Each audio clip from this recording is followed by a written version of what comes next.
Assalamualaikum warahmatullahi wabarakatuh. Selamat bertemu kembali. Kali ini kita masih membahas tentang teori himpunan. Pada bagian kelima ini, kita akan membahas tentang penerapan konsep himpunan dalam masalah kontekstual. Nah, kita lihat ada sebuah artikel tentang pembelajaran daring di masa pandemi COVID-19. Nah, semenjak diberlakukannya masa darurat COVID-19 pada tanggal 16 Maret 2020, hampir seluruh sekolah di Indonesia itu mengambil kebijakan untuk pembelajaran via daring atau disebut dengan pembelajaran jarak jauh yang disingkat PJJ. Nah, dengan adanya pembelajaran daring, guru dan peserta ini sama-sama belajar untuk memanfaatkan teknologi sebagai media pembelajaran. Nah, dalam melaksanakan pembelajaran daring dengan berbagai keterbatasan kemampuan sarana dan prasarana yang berupa handphone, laptop, dan jaringan bagi guru dan peserta didik, serta kemampuan yang masih terbatas dalam pemanfaatan teknologi untuk membuat pelaksanaan pembelajaran daring harus tetap diupayakan berjalan dengan baik agar proses transformasi ilmu pengetahuan kepada peserta didik itu tidak terganggu. Nah, seperti yang dilakukan di SMP 20 misalnya, dari 100 anak yang disurvei tentang kepemilikan sarana pembelajaran, ternyata diperoleh data 75 anak itu memiliki handphone sendiri untuk pembelajaran, kemudian 45 anak itu memiliki laptop, dan 7 anak tidak memiliki handphone maupun laptop. Nah, kendala yang dihadapi peserta didik dalam pembelajaran jarak jauh itu yang terjadi pada peserta didik ini juga pada guru seperti tidak memiliki HP Android, pakai data, dan seterusnya. Nah, intinya adalah bahwa di dalam artikel ini termuat data yang menyatakan bahwa dalam survei 100 anak itu diperoleh data ini tadi 75 anak memiliki handphone sendiri, kemudian 45 anak memiliki laptop, dan 7 anak tidak memiliki keduanya. Nah, sekarang pertanyaannya, dapatkah kalian menentukan banyaknya siswa yang memiliki handphone sekaligus memiliki laptop? Nah, pertanyaannya itu ya, karena kalau kita lihat sekilas, dari data itu kan tidak termuat ya ini berapa yang memiliki keduanya. Nah, itu ya. Nah, tujuan pembelajaran kita adalah agar kalian dapat menyelesaikan permasalahan kontekstual menggunakan konsep himpunan dengan benar. Nah, kita lihat untuk permasalahan yang pertama. Contohnya, wali kelas 9B melakukan pendataan terhadap semua siswa di kelasnya. Dari pendataan itu diperoleh data bahwa 24 siswanya itu suka matematika. Kemudian 28 siswanya suka IPA. 15 anak suka keduanya, jadi suka matematika juga suka IPA. Dan 5 anak tidak suka keduanya. Tentukan banyaknya siswa yang ada di kelas itu. Nah, untuk menyelesaikan permasalahan ini, kita akan menggunakan diagram Venn untuk memudahkan kita melakukan pendeteksian berapa sih sebenarnya jumlah dari siswa di kelas itu. Nah, untuk menggambarkan diagram Venn, masih ingat kita gambarkan persegi panjangnya. Kita letakkan huruf S sebagai himpunan semesta pembicaraannya. Nah, kemudian kita letakkan dua buah himpunan, yaitu untuk menyimpulkan anak-anak yang suka matematika dan suka IPA. Untuk himpunan anak-anak yang suka matematika, kita beri nama M himpunannya, sedangkan yang suka IPA, kita beri nama himpunannya adalah himpunan I. Nah, dari data yang ada ini, berarti kan kemudian kita harus memasukkan data-data tersebut ke dalam diagram Venn ini, bilangan-bilangannya ini, ya. Nah, untuk mengisinya ini, langkah pertama kita adalah kita harus mengisi yang bagian tengah ini, bagian persekutuan antara himpunan M dan himpunan I. Nah, Jadi yang diberi warna kuning ini. Nah, bagian yang warna kuning ini itu adalah himpunan untuk yang suka keduanya. Jadi yang suka matematika sekaligus suka IPA. Nah, dari data atau dari soalnya, kalau kita lihat yang suka keduanya itu ada 15 anak. Nah, berarti 15 ini kita tuliskan atau kita letakkan di tengah sini. Ya, seperti itu. Nah, setelah itu kita akan mengisi untuk lingkaran M. Jadi lingkaran M tadi adalah himpunan untuk anak-anak yang suka matematika. Pada data diketahui anak-anak yang suka matematika itu ada 24. Nah, kalau kita lihat pada lingkaran M, nah yang berwarna kuning ini sudah ada 15 anak yang ada di situ. Harusnya kan ada 24. Berarti kurang 9 anak. Nah, 9 anak ini kemudian kita letakkan di sini. Nah, seperti itu ya. Nah, dengan cara yang sama, sekarang kita akan mengisi untuk himpunan anak-anak yang suka IPA. Nah, untuk lingkaran IPA, ini kita lihat sudah ada di dalamnya 15 anak. Padahal kalau kita lihat, seharusnya ada 28 anak yang suka IPA. Karena sudah ada 15, berarti kurang 13 anak. Nah, ini kita letakkan di sini. Nah, seperti itu ya. Nah, masih ada data yang belum kita masukkan, yakni ini. 5 anak yang tidak suka keduanya. Berarti tidak suka matematika dan juga tidak suka IPA. Nah, untuk anak yang tidak suka keduanya ini, maka di dalam diagram Venn kita letakkan di luar lingkaran M dan lingkaran I. Nah, di situ. Nah, dari gambar diagram Venn ini, sekarang kita bisa menghitung berapa banyaknya anak di dalam kelas tersebut. Nah, dari ini, nanti banyaknya siswa itu adalah 9 ditambah 15, ditambah 13, ditambah 5. Nah, jadi kita tuliskan 9 ditambah 15 tambah 13 ditambah 5. Nah, kemudian kita jumlahkan, hasilnya adalah 42. Jadi, banyak siswa di kelas 9B itu adalah 42 anak. Udah ya, kita lanjutkan dengan soal yang kedua. Sebanyak 20 perempuan itu ditanya tentang kegiatan yang dilakukan di masa pandemi COVID-19. Dan hasil survei menunjukkan bahwa 3 perempuan menyukai berkebun dan menulis buku. Kemudian 7 perempuan suka berkebun dan 11 orang suka menulis buku. Nah, tentukan yang tidak menyukai berkebun maupun menulis buku, serta yang menyukai tempat satu dari keduanya. Ya. Nah, seperti soal sebelumnya, kita buat diagram Venn-nya. Jadi kita buat persegi panjangnya, kemudian jangan lupa meletakkan huruf S sebagai tanda bahwa ini merupakan anggota-anggotanya merupakan anggota dari himpunan semesta. Kemudian kita letakkan 2 buah lingkaran untuk melambangkan orang-orang atau perempuan yang suka berkebun. Kita beri nama huruf K. Kemudian dan suka menulis M.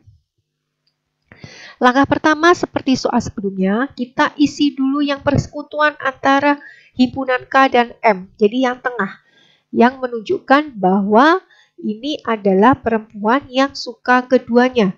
Jadi suka berkebun sekaligus suka menulis. Nah, dari data ini kita lihat ada 3 perempuan. Nah, berarti kita tuliskan 3. Nah, kemudian kita lihat selanjutnya pada lingkaran K. Pada lingkaran K ini sudah termuat angka 3. Artinya sudah ada 3 perempuan. Padahal kalau kita lihat pada data ini harusnya ada 7 perempuan. Berarti kurang 4 ya. Nah, dengan cara yang sama, kemudian kita lihat untuk yang lingkaran M. Di sini sudah termuat 3 juga. Jadi ada 3 perempuan yang suka menulis. Padahal harusnya ada 11. Berarti kurang 8. Ya, kita tuliskan di situ. Nah, dari sini sekarang kita lihat gambaran dari permasalahan di atas. Nah, sekarang baru kita bisa menjawab pertanyaan yang A. Yang tidak menyukai berkebun maupun menulis buku. Nah, yang ditanyakan adalah yang tidak menyukai keduanya. Karena kita belum tahu, maka kita misalkan yang nggak suka keduanya. Karena nggak suka keduanya berarti kan di luar lingkaran K dan M. Itu kita lambangkan dengan X. Nah, di dalam soal itu dinyatakan bahwa perempuan yang ditanya atau diambil datanya itu ada 20 perempuan. Nah, di sini sudah ada berapa? Sudah ada 4, 3, 8, dan X. Nah, berarti kita jumlahkan 4 tambah 3 tambah 8 tambah X. Dan banyak perempuan yang didata itu kan tadi ada 20. Berarti 20 sama dengan berapa itu? 15 ditambah X. Sehingga kita peroleh X-nya adalah 5. Jadi, yang tidak menyukai berkebun maupun menulis buku berarti ada 5. Nah, kemudian pertanyaan yang B, yang menyukai tepat satu dari keduanya. Nah, jadi kalau kita lihat di sini yang suka berkebun, yang suka berkebun saja maksudnya itu ada 4. Kenapa bukan 7? Karena yang 3 ini juga suka menulis. Ya, selain suka berkebun, dia juga suka menulis. Nah, yang ditanya adalah yang menyukai tepat satu. Jadi yang hanya berkebun saja itu ada 4 perempuan.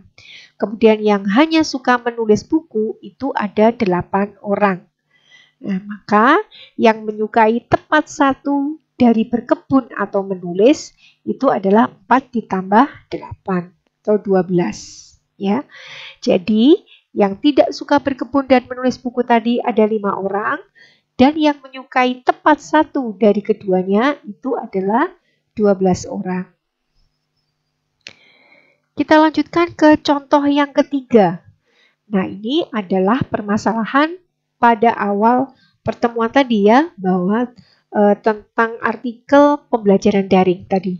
Jadi dari survei terhadap 100 siswa di SMP 20 diperoleh data 75 anak memiliki handphone sendiri, 45 anak memiliki laptop, 7 anak tidak memiliki keduanya.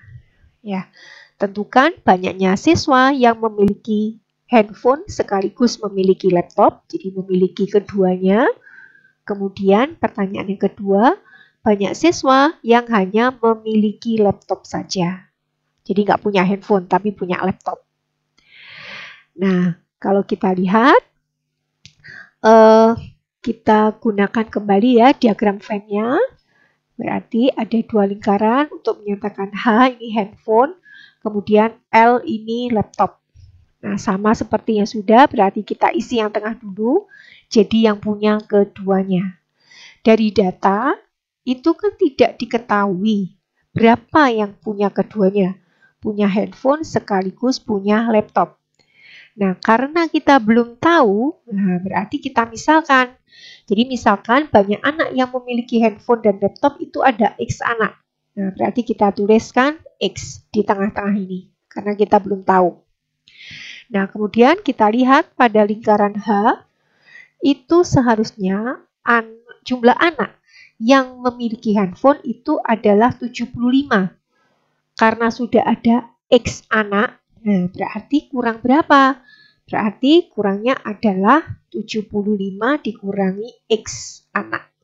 Ya. Nah, kenapa dikurangi X? Karena kan sudah ada X anak.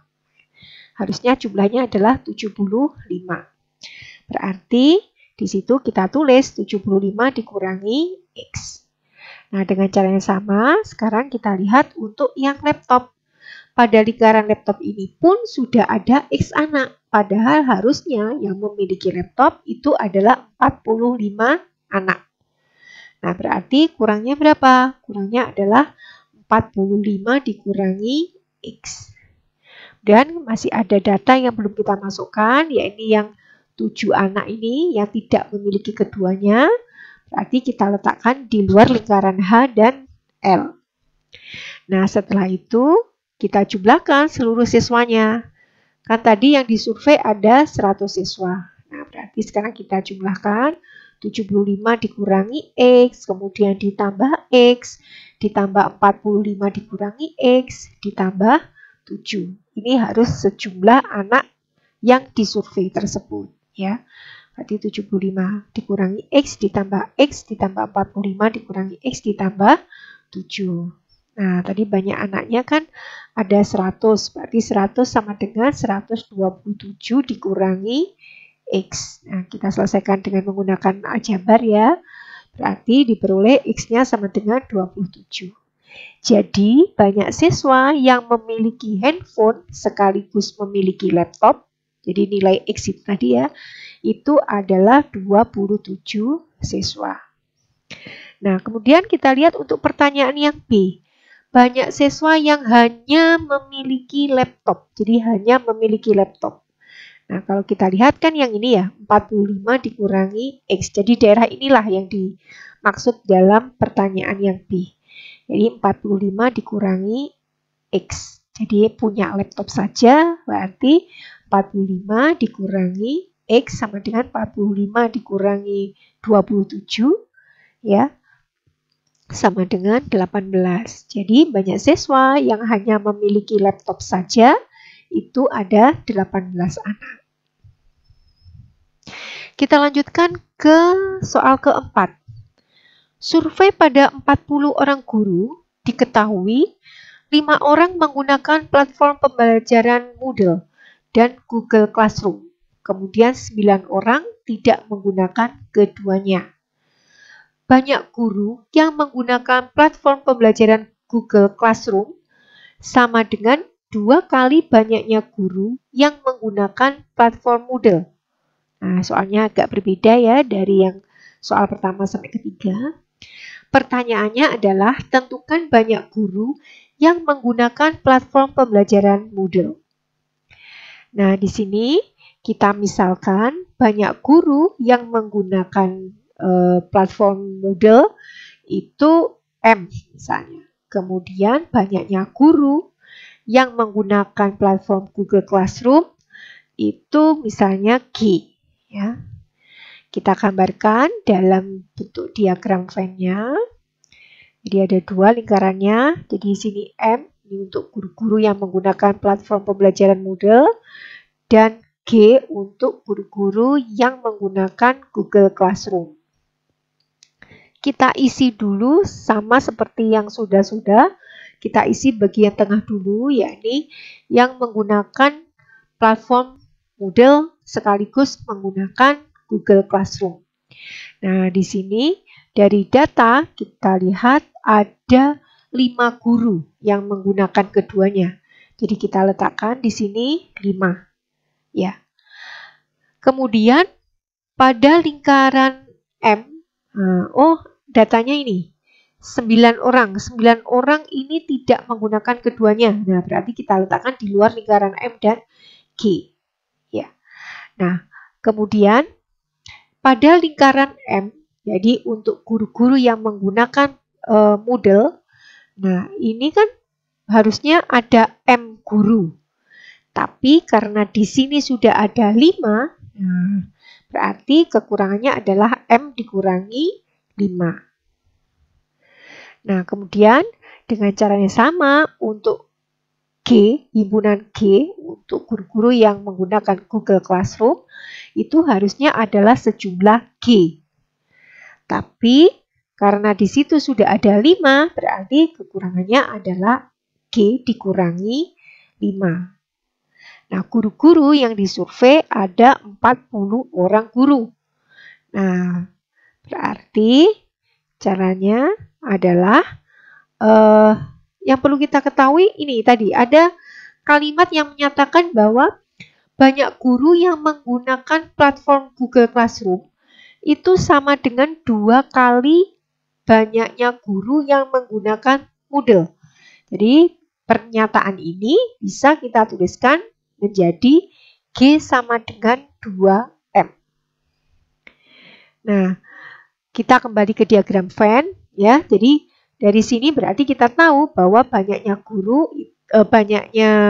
orang ya yang ada dalam diagram Venn ini adalah M dikurangi 5 tambah 5 tambah G dikurangi 5 tambah 9. Nah, ini kita tulis. Dan tadi guru yang disurvei kan ada 40 ya. Kita tulis berarti 40 sama dengan ini.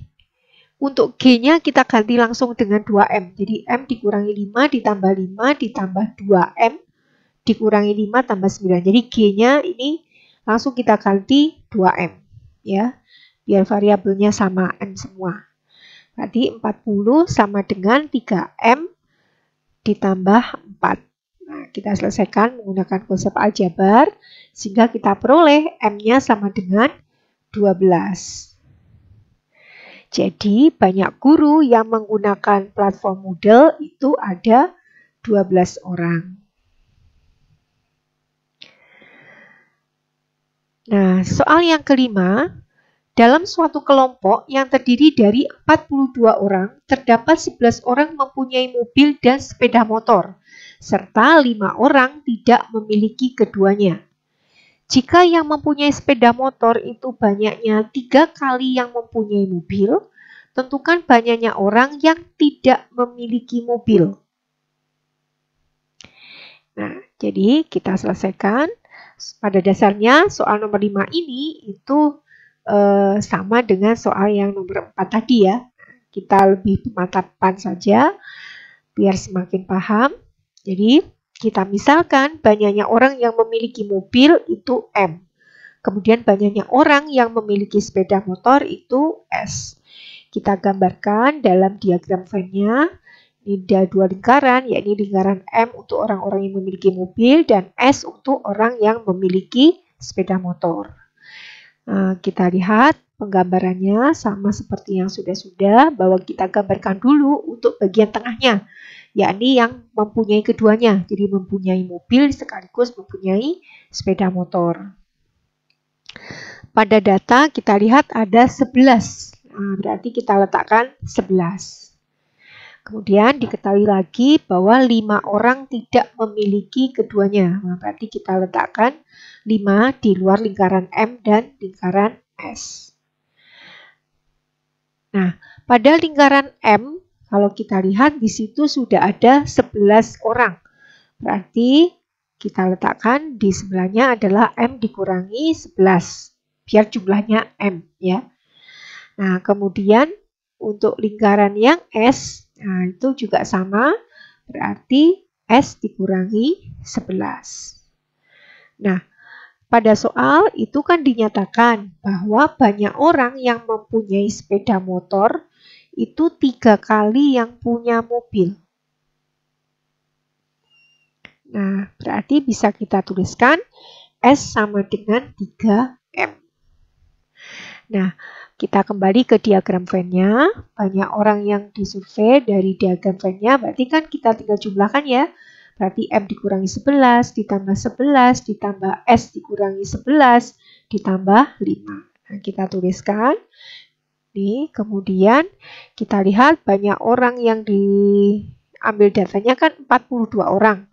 Berarti 42 sama dengan M. Nah, di sini untuk S-nya langsung kita ganti yang ini. S sama dengan 3M. Ya.